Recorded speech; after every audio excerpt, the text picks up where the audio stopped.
to go solid red.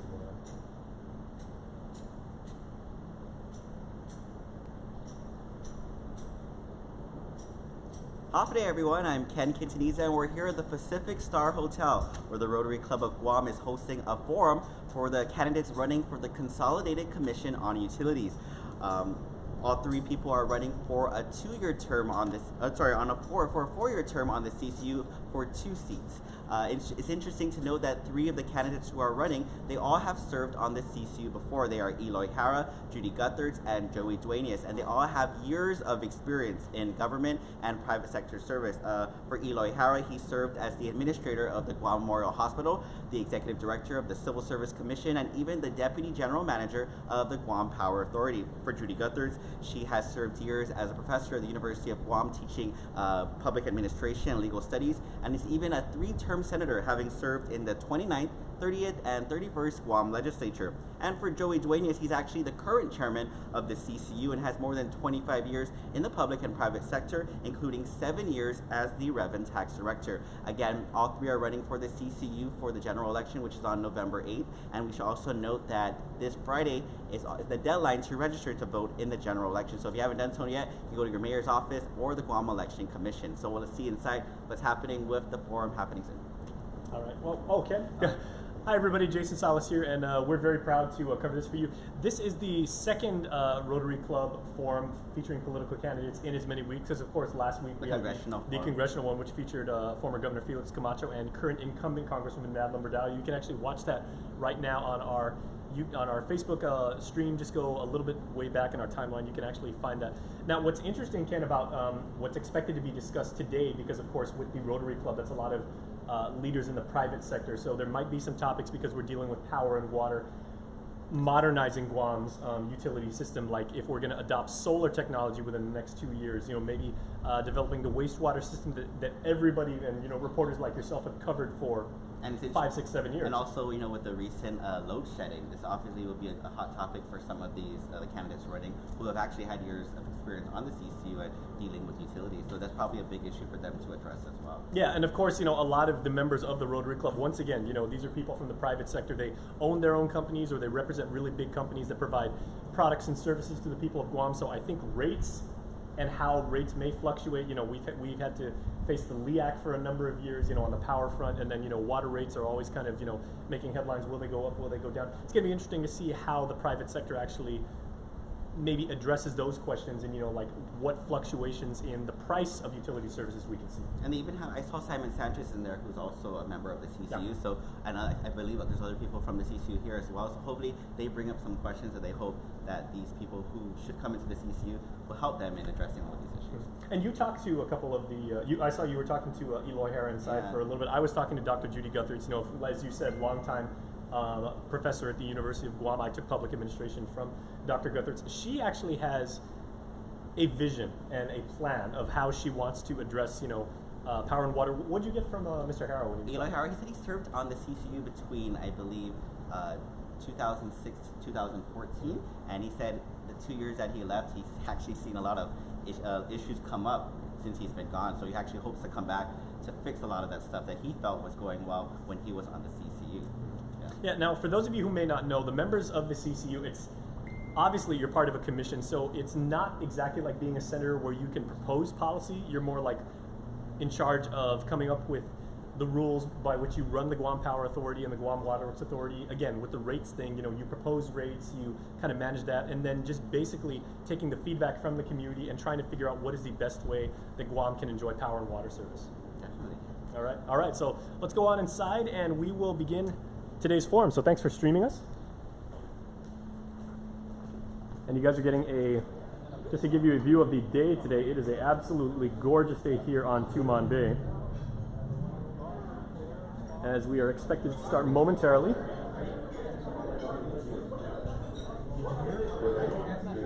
So enjoy the show, everybody. Keep posting your thoughts and feedback in the comment stream. We'll be reading those. Please rise. Rotarian Brad is going to say our prayer. Let us pray. Lord, we thank you for our ability to gather here today. we'd like to thank you for the food that's been prepared for us. We ask that you continue to guide us as we seek to do positive things for our community.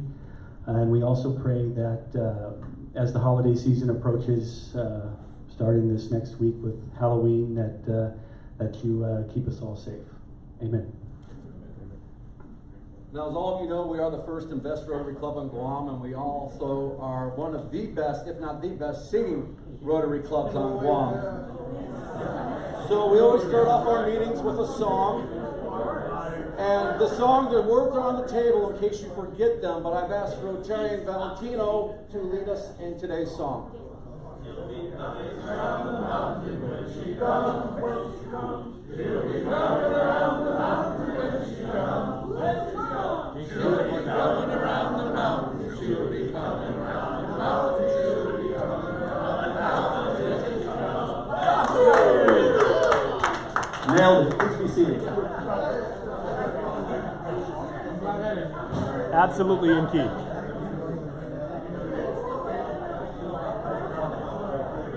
We have a few guests with us today. Rotarian Val, you have a guest?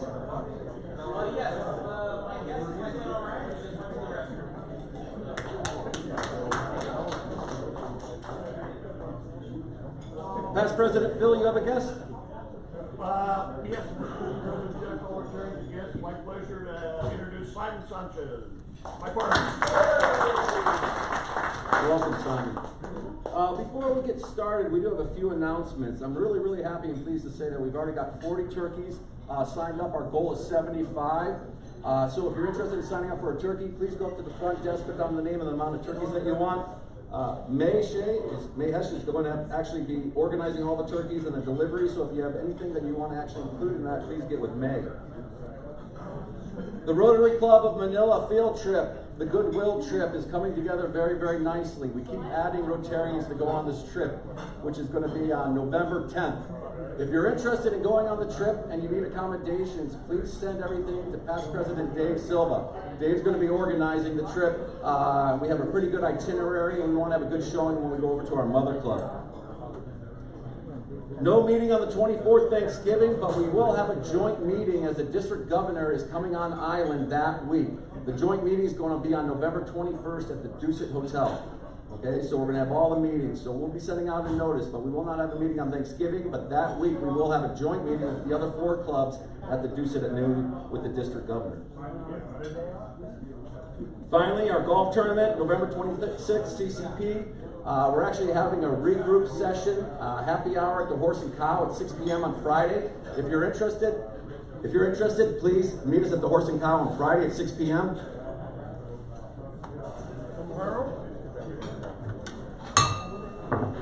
Now, please have your attention. 6 p.m. Horse and Cow. Tomorrow, yes, sir. Tomorrow, 6 p.m. We're going to be talking about the golf tournament. So if you have any sage advice, or if you just want to kick back and have some libations, please join us. Feel free to join us. I want to thank all the CCU candidates for coming in and joining us on this forum. We're really excited to hear what you have to say and what your thoughts and your views. I'd like to bring up to the podium our moderator for this forum, past President Lee Judi.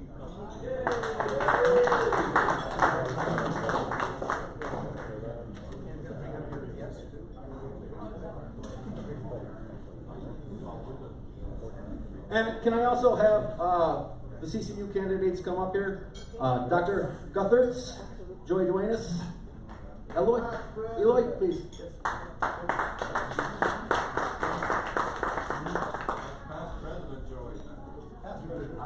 Sorry, Past President Joey. Joey, tell again.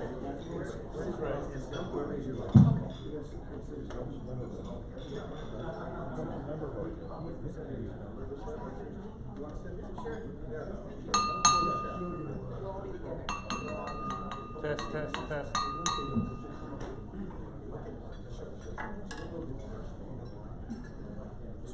The bell ringer. You're the bell ringer. You're the bell winner. That's the bell winner.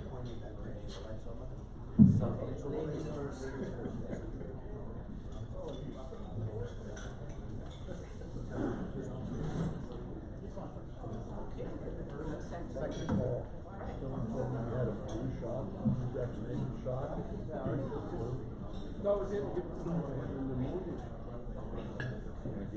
So,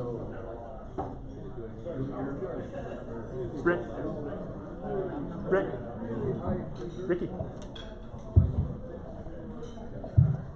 all right. Good afternoon, everybody.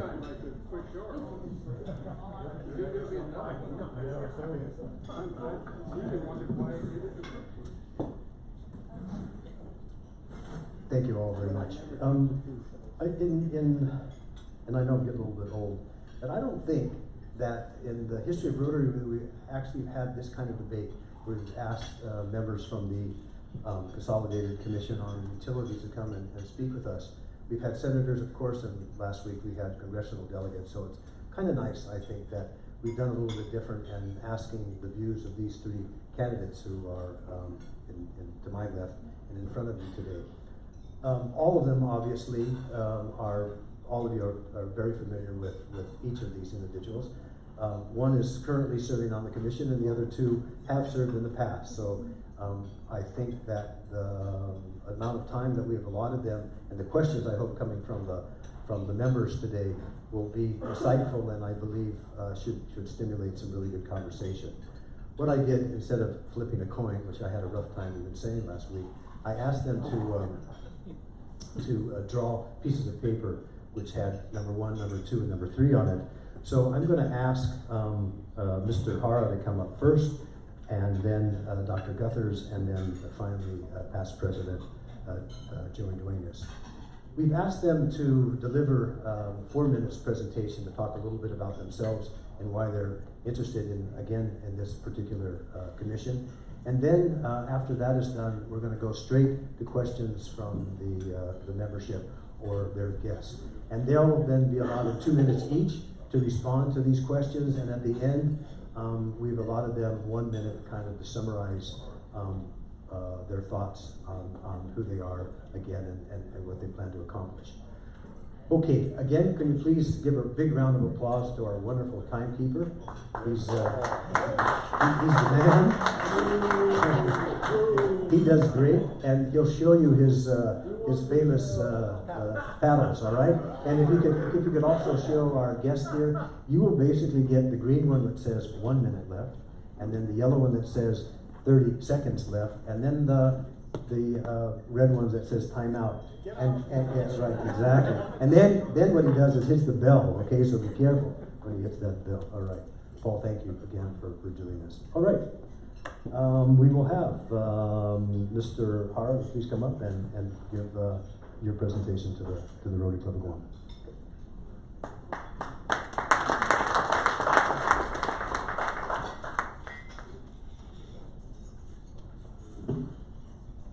Good afternoon.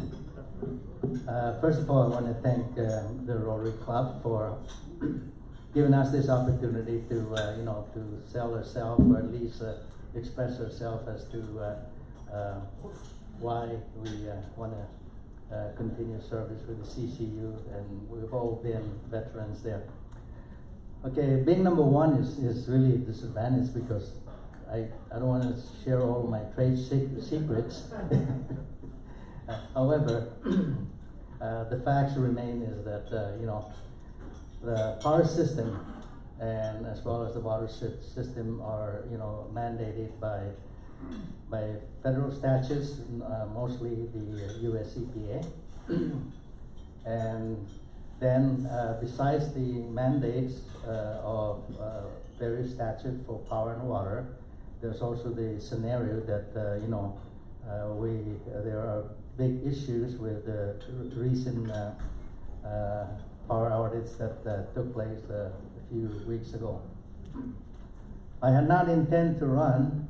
Retired 3, and I'm working on my 4th retirement.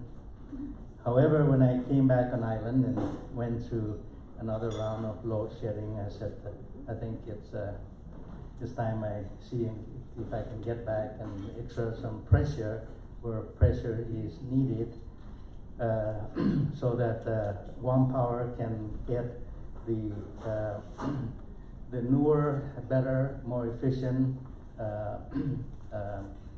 combined cycle power plant that would not only give us the reliable, the efficient, the cost saving, but also so we can avoid the tremendous amount of money that the US EPA is put upon Guam Power to make its all units in compliance.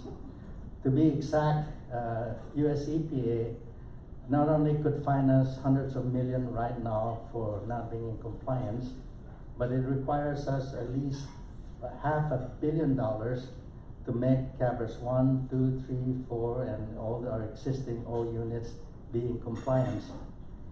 It's only going to take us about 400 million, that's 100 million less than for us to be in compliance. So it makes sense that actually that we exert pressure on the PUC, for example, that are going to be voting tonight, whether they're going to allow us to have this 180 megawatts of highly efficient, reliable, new, and much better technology. And it is so good that we anticipate that it probably will not increase rate, and that's the number one. Now for GWA, we have our mandates. We have roughly 97 court order, of which only 11 remains. But those 11, some are late, others are delayed, but we want to make sure that Guam Waterworks make that in compliance as well, including the CIP projects that is part of our integrated resource plan. So now, with that in mind, I humbly ask that you give me a support and give me that one vote so I can go back and sit down with the CCU where I can do something about it. Thank you very much.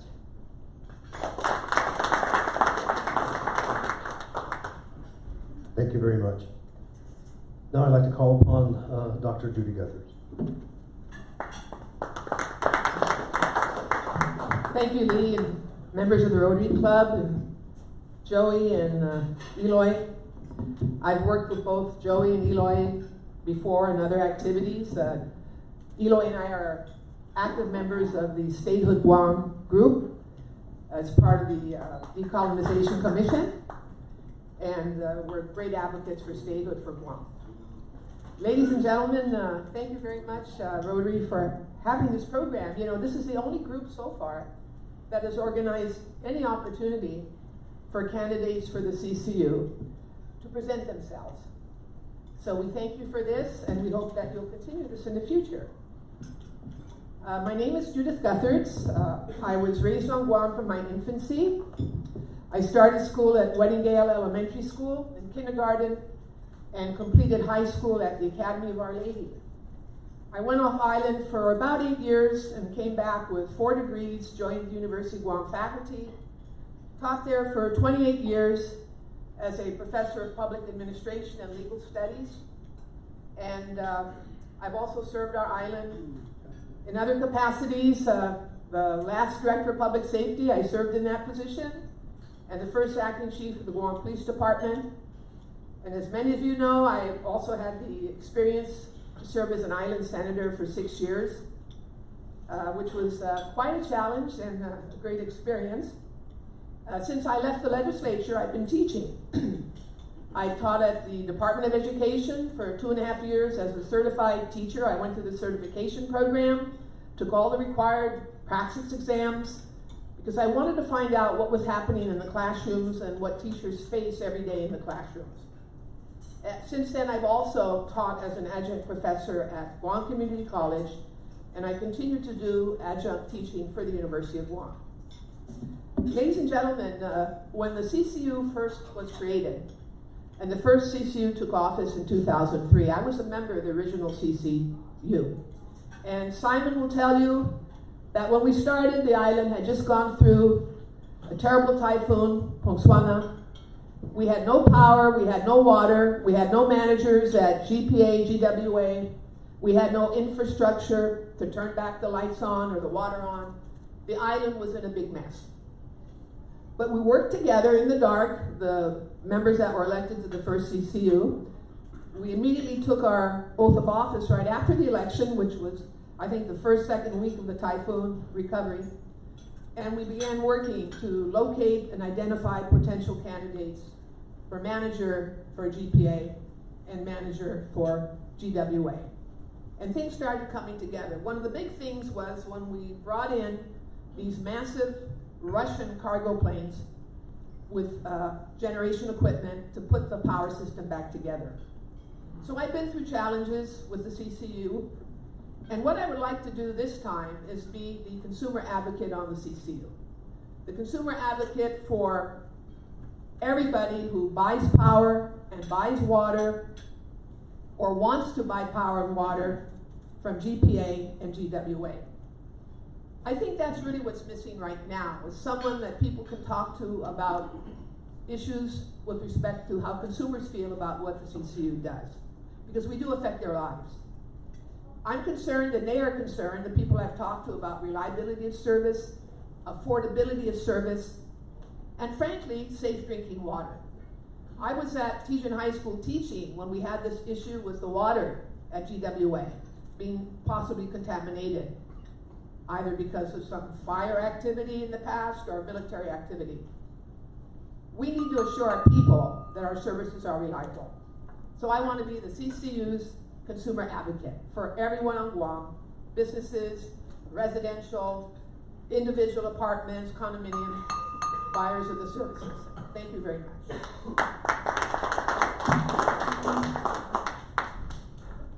Thank you, Judy. Joey, please come up. Past President Joey. We won't go into that right now. Candidate Joey.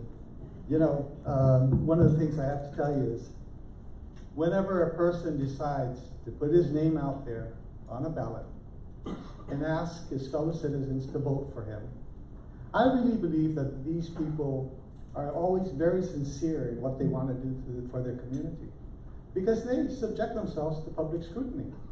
And that's what I do. I believe I put my name out there. People know me. I've been involved, as both Eloy and Judi have, in various parts of the government. But the key, I believe, is always in serving, being a public servant.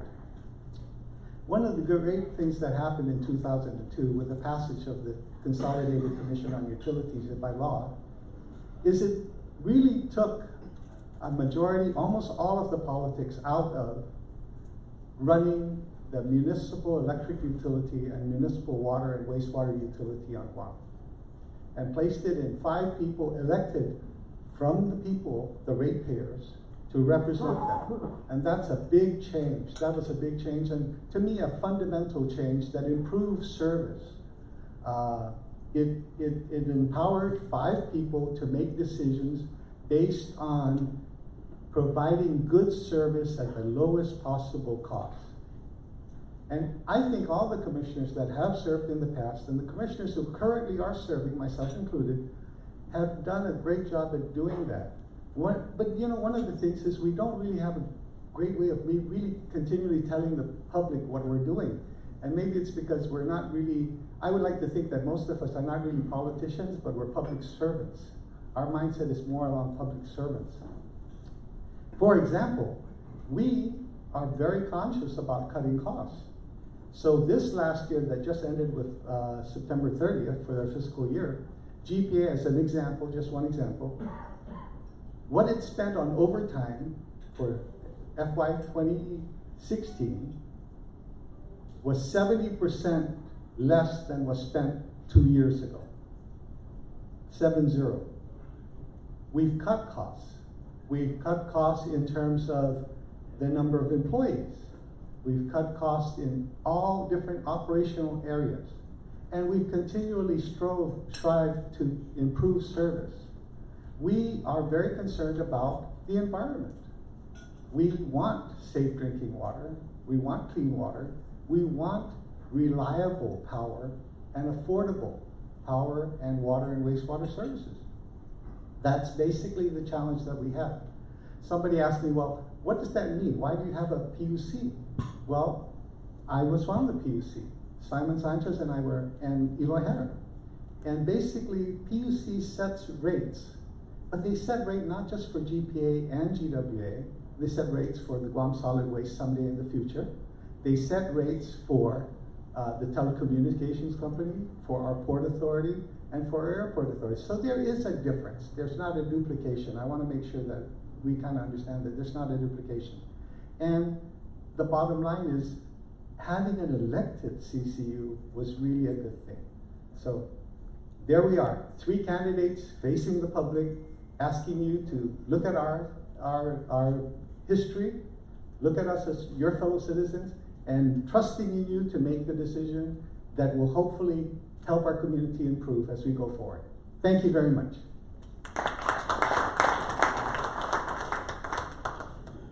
Thank you very much. And thank all of you for your presentations this morning. All right, so now what we'll do is open this up to the members of the Rotary, or obviously some of you brought guests. So I will now ask from the floor questions that you might want to. I saw Fred Black's hand go first, so I'll ask Fred. And what we'll, 2 positions or 1? these 3 individuals are running for 2 positions. Right, thanks, Fred. Mr. Black, I'll ask you to give the first question, and what we'll do, if you don't mind, is that Joey, I'll have you answer it first, and then Judi, and then Eloy, and then we'll kind of switch it up, okay? So Fred, please. First, I'd like to thank all of you for taking on a dedicated job that doesn't pay $85,000 a year. And it's really a public service that you provide, and it's independent from the normal politics. And we have 3 good people running for the 2 positions. I'm less interested in consumer advocacy because I think that everybody's interested in lower prices. Everybody is not trying to feather their own nest. So my main concern is what the general public's primary concern is keeping the power running. And it's good that Joey's going to start out this because I'm kind of interested in the plan forward in terms of keeping the lights on. Do we just answer from here or step up? Can you step up? Oh, you don't mind. Sure. You know, I once made a statement. I was talking at a groundbreaking ceremony, and Governor Caldwell wasn't there, but Lieutenant Governor Ray Tenorio was acting governor at the time, and he was sitting in the front row. And I looked out and I said, you know, the Guam Power Authority and Guam Waterworks Authority are really the most essential part of the government of Guam.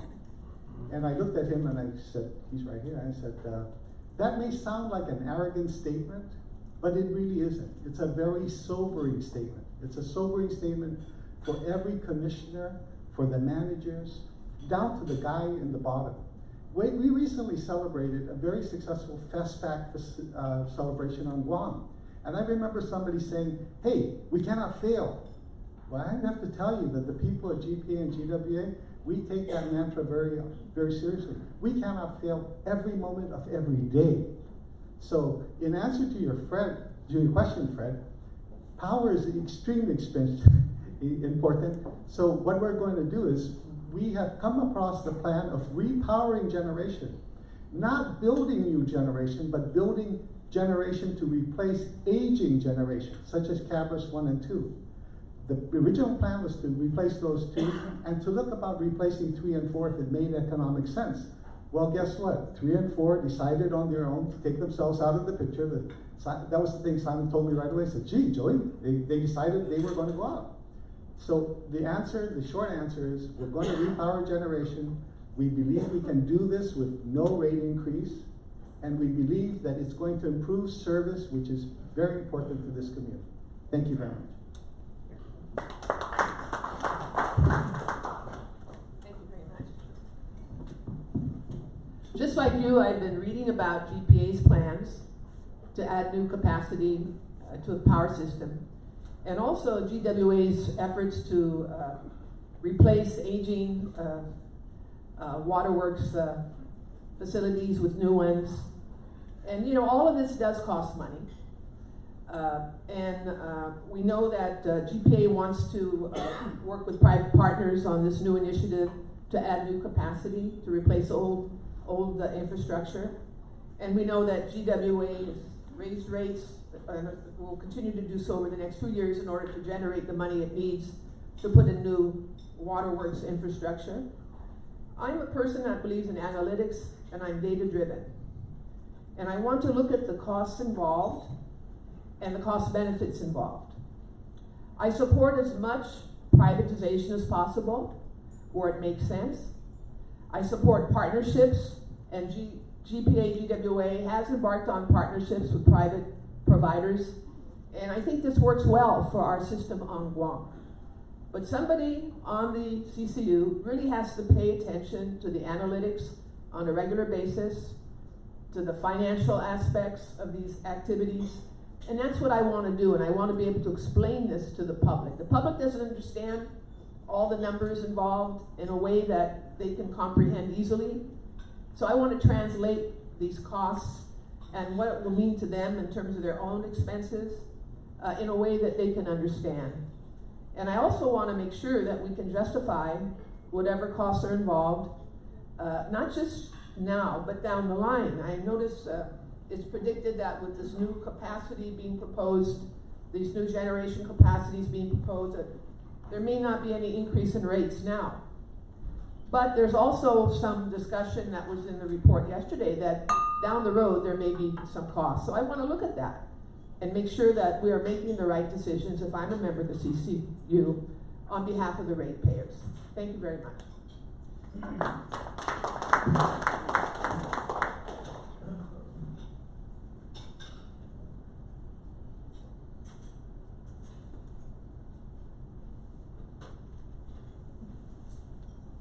Okay, thank you. Fred, you're absolutely right. I hear the cry of the community out there, and to some extent, they're not really so much worried about, you know, the cost. They want that service. And two things that if I do return to the CCU, where I can do something about it, the two things that I'm only interested in accomplishing two things. One is that we have a continued, reliable, efficient, you know, power service throughout the community. I was talking to one of you earlier, kind of asking what the overall impact of the last round of power outage, and I think I'm actually I think we're talking even close to the $1 billion, because when the power meter stops, everything stops. When you can't swipe your credit card to buy or purchase anything, then transaction is over. So that's on the power side. Now on the water side, what I hear a lot is low to no water pressure. I will actually see to it that waterworks somehow, you know, with all the CIP they have, that somewhere along the line we replace instead of repair 2-inch water pipes that are there leaking or not providing water pressure or no water at all. So that's my pledge. Should I, you know, be fortunate enough to be back on the CCU. Thank you.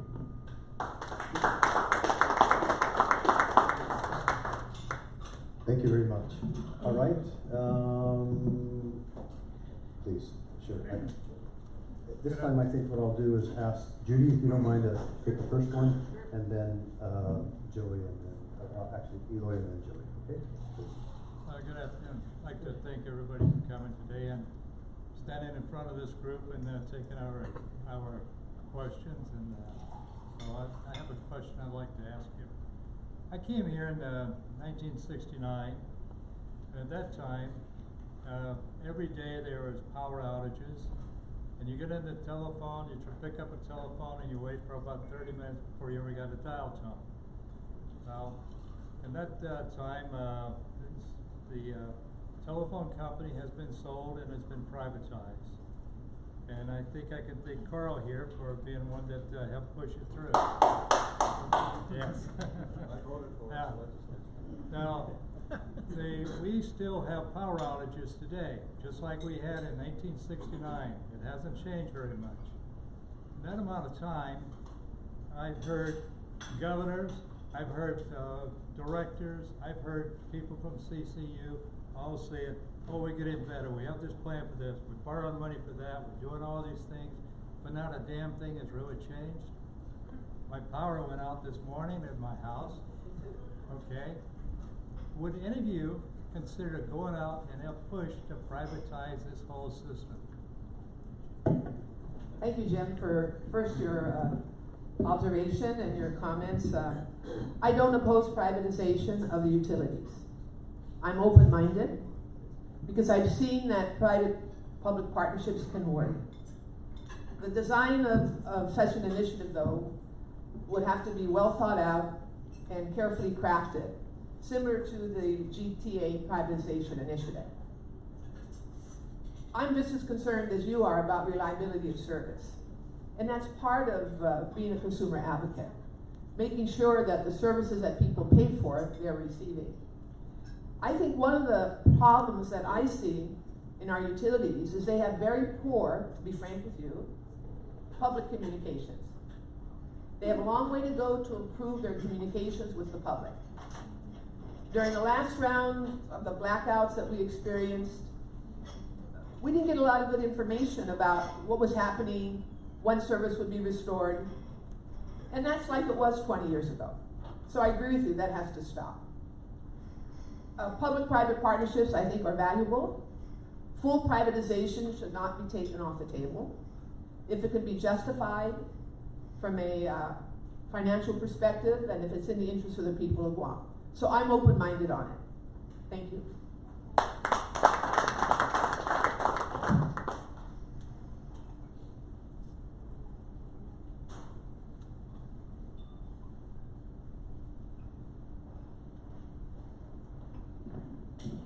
Thank you. Thanks for the question, Jim. Just recently, I'm in the Guam Community College Board of Trustee. We just got back from San Diego and New Orleans, and one of the 3-day course that we took at San Diego is P3, Public-Private Partnership. They're just now doing that in the United States, and I told them that Guam Power did that 25 years ago when we hired Hawaiian Electric to help us with the with our Tangisan power plant. All of our power plants right now are either managed by private partnership or owned like the IPPs.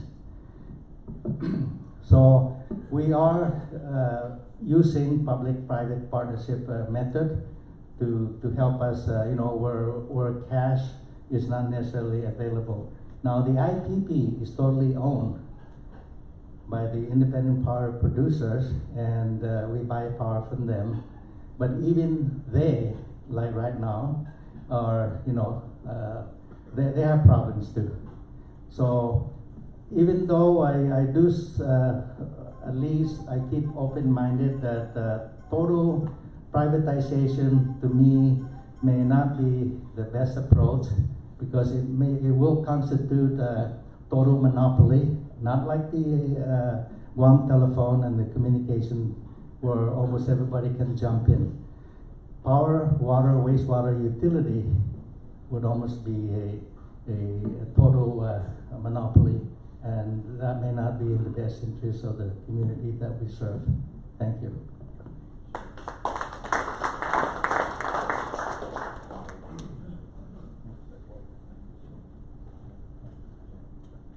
When I served on the PUC, which started back in 1984, actually we were confirmed in the beginning part of 1985, Simon will tell you that I used to say we should privatize the utilities. That's what I used to say. And I'll tell you though that I've come to appreciate the CCU, the Consolidated Commission on Utilities, and it's the closest thing you have to really privatizing. This utility is run by your fellow citizens, whom you elect. And their focus is very straightforward. It's the electric utility, the water and wastewater utility. I would tell you, Jim, that I was here for all those load shedding days. I was here in the 90s when it was really bad. It was 6 hours and it was rolling 6 hours. 6 hours and then you were back on for 6 hours. At 6 hours you were out again. But I would point out one thing. Since we had that catastrophic incident down at 3 and 4, it's about 10,000 hours since then. And the most anybody's been out is about 15 hours. So 15 hours out of 10,000 hours is really not that bad a record. Simon and I were talking about that the other day. So we do appreciate that. We would point out, though, also, Jim, that we had a plan 2-3 years ago, which we started to talk to the PUC about, a plan that integrated new generation, renewables, everything into the system, and somehow we just never could get them to deal with it. But we're very close. We hope to get that done tonight. Thank you very much. One final comment. You know, the best way you can know that this is a good deal is the CCU was part of a bill that had many pieces, but Governor Guthertz vetoed it twice. And he wrote in it, on his veto message, this is the wrong thing. You're taking the politicians out. Hey, I thought it was pretty good.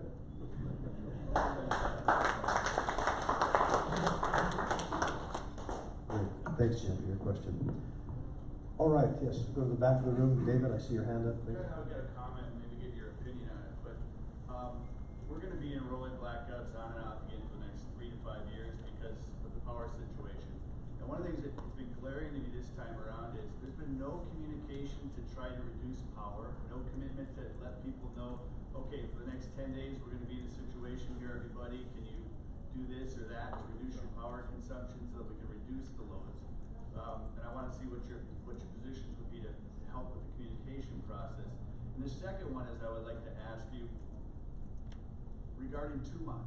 This is our financial center and it's dangerous. We should not have rolling outages down here. The neighborhoods, we're to blame for this situation. It's like you said, it's our power authority.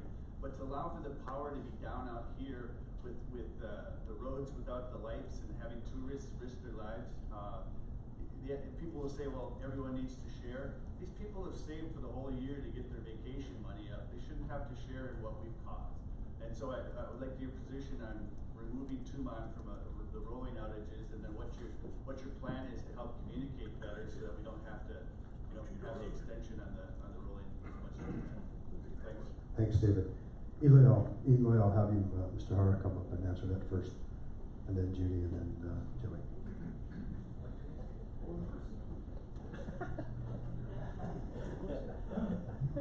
Wow, that's a tough one. Yes, actually, I know it's tough because, and actually I was the deputy general manager when we started that process, where we paid the hotel to get off our system so that we can share the power to the people that don't have backup generators.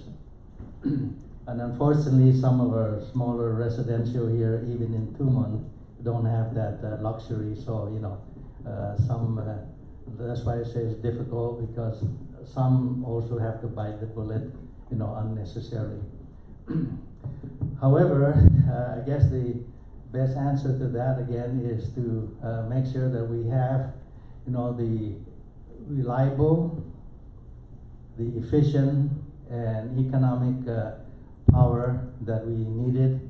And our integrated resource plan that was put together when I was still with the CCU with Joey back from 2013, 14, 15. We had our studies and all the plans are in place. Unfortunately, again, like I said, tonight would be a good opportunity to voice some of our concerns that, no matter how good our plan is, unless the powers that be that control us they need to be reminded that they were in all of this in together, and they should mind that our plans are well put together by better engineers from internally to two other outsourced engineering firm that put our plans together. So it's no joke. Thank you.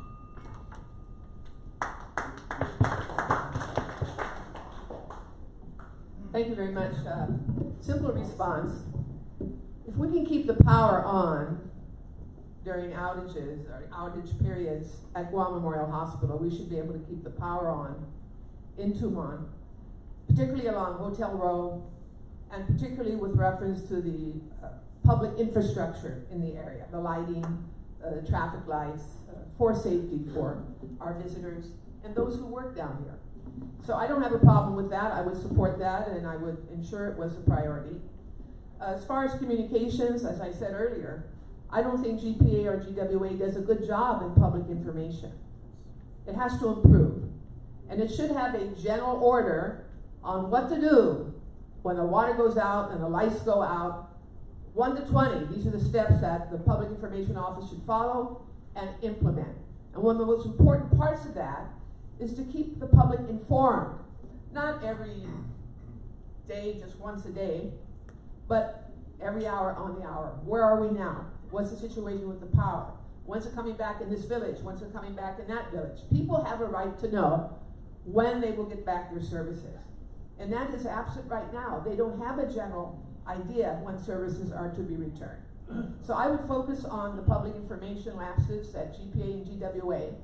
There's good people in those areas, but maybe they don't have enough assigned to those areas for public information work. Or they don't understand the perspective of the public and wanting the information on a regular basis. Thank you very much.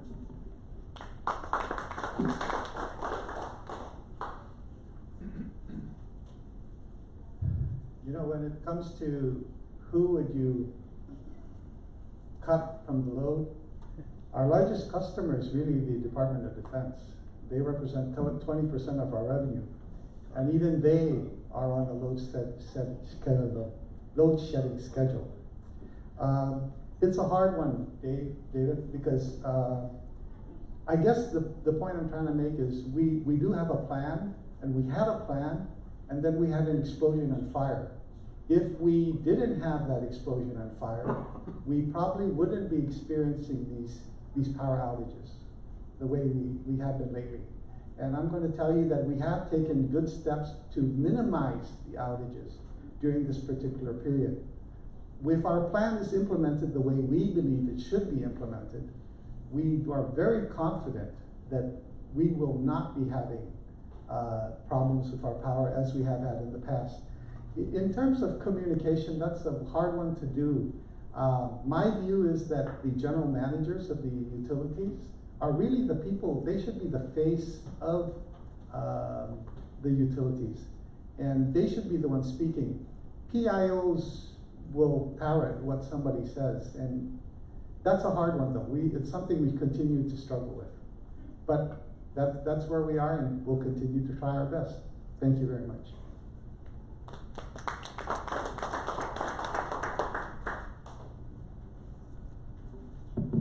Okay, we said 3, but I see Van. What I'll ask them to do though is to answer you in 1 minute, okay? So you can reply to this in 1 minute. They can do it. Van, go ahead, please ask your question. Thanks. You talk about transparency and keeping costs down, and I'd like your thoughts on a pressing issue at the moment that most of the Guam public does not know. With the problems with the Cavers plants, GPA has refused to take waste oil from the community. It's backing up by the thousands of gallons in a number of places, including my dealership. Up to this point, it's always been a win-win situation where they get a portion of their fuel for free. They get all the waste oil for free that they can burn off of the plants. And now they've stopped it. They realize that was kind of an emergency rash decision, and they're going to collect it, allow it to continue to be collected for the next 6 months. But beyond that, there is no schedule. So what has been a win-win situation for GPA in basically getting a portion of their fuel for free, and the consumers without having to pay to spend as much to have their oil taken out of their vehicles as they do their new oil put in, because it's going to cost something over $9 a gallon to have it shipped off island if GPA refuses to keep taking it. So I guess what I want is your input on what, if anything, is being done in factoring in the remodeling of the GPA plants to include a clean burn of and continuing of the proper use of the used waste oil so that it continues to be a win-win for the community, or whether or not the community can start expecting to have to pay for the waste oil to be shipped off island. Joey, I'm gonna have you.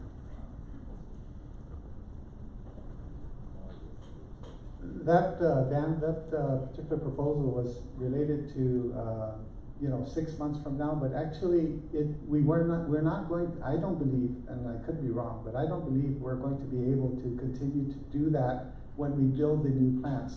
EPA's requirements are going to require us to move away from RFO, which is heavy oil, residual fuel oil, number 6, and we're not going to be able to do that in the future.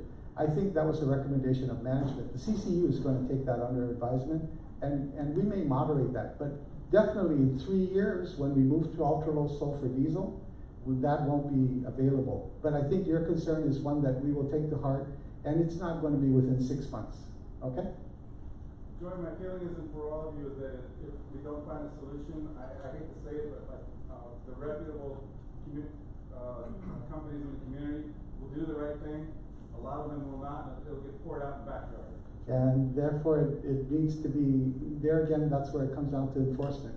I agree, it's a problem. Here's the reality of the situation. We're going to move, because US EPA says you have to be cleaner than you're doing now. And that was the service we provided, and we didn't mind doing it as long as we were burning RFO. Okay? But we're going to try and look at, it's going to be longer than 6 months.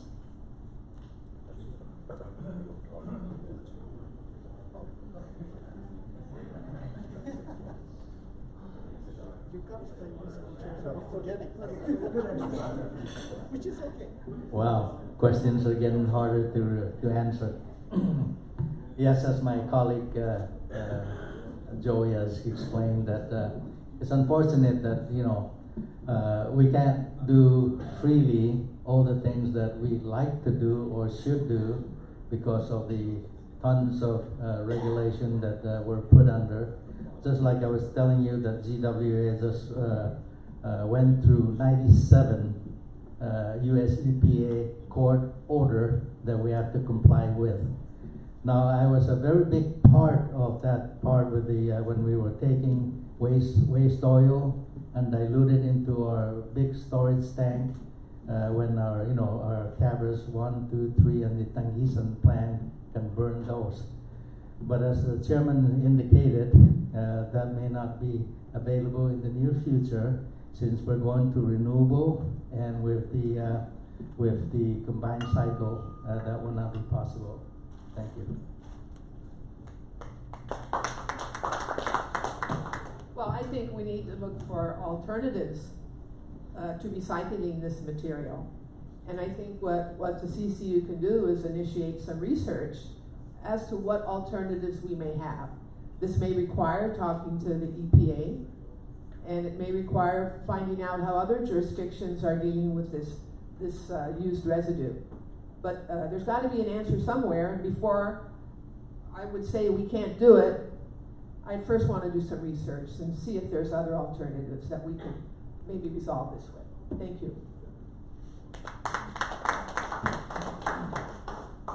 Okay, thank you very much. Now I'd like to ask all three of you, please, to will come back and to deliver your closing remarks. You have a minute-ish to give your closing remarks. So we'll start with Joey, and then we'll head to Judi. Minute-ish. I don't have an ish pad. You have an ish pad? Okay. The minute-ish.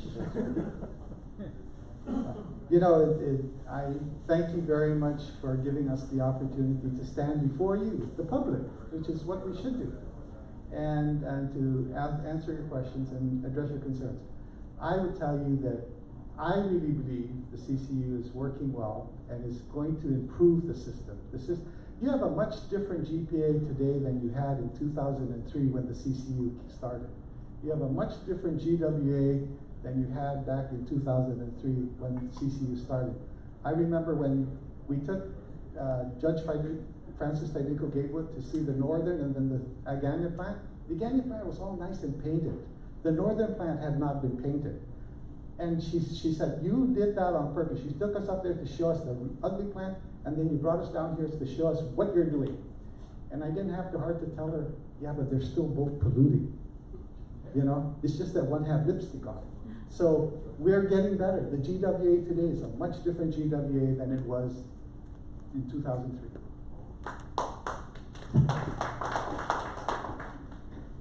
Thank you. You know, in August, ladies and gentlemen, I was helping teach in high school, teaching history of Guam. And while I was there, a crew from the principal's office came down the hallways where the classrooms are, and they started turning off the water fountains and covering up the water fountains with plastic bags. And we were informed, the teachers that were teaching were informed that this was done because of potential contamination of the water wells in the Tejan area. This created a problem for students and for the schools. To maintain the trust of the people in their water, wastewater, and power system is very important. I'd like to help with that. I want to help develop public confidence in the services that are provided by GPA and GWA, not just in the good times, but in the bad times when we have natural disasters and other challenges. I want to see the improvement of our public information program in the agencies. And I want the consumers to have a voice and to be able to get information to help them understand what the utilities are doing. Thank you very much.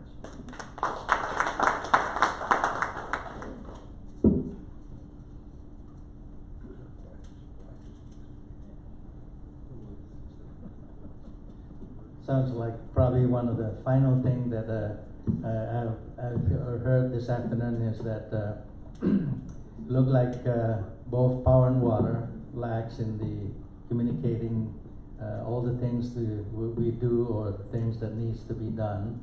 So maybe I can also concentrate on making sure that our respective general managers show their face instead of our designated PIOs. And I believe that that could easily be done. So, you know, and it'd be something that I can assure you that it will be brought up, you know, should I have the opportunity to do so. Thank you for this opportunity, and thank you again for everything.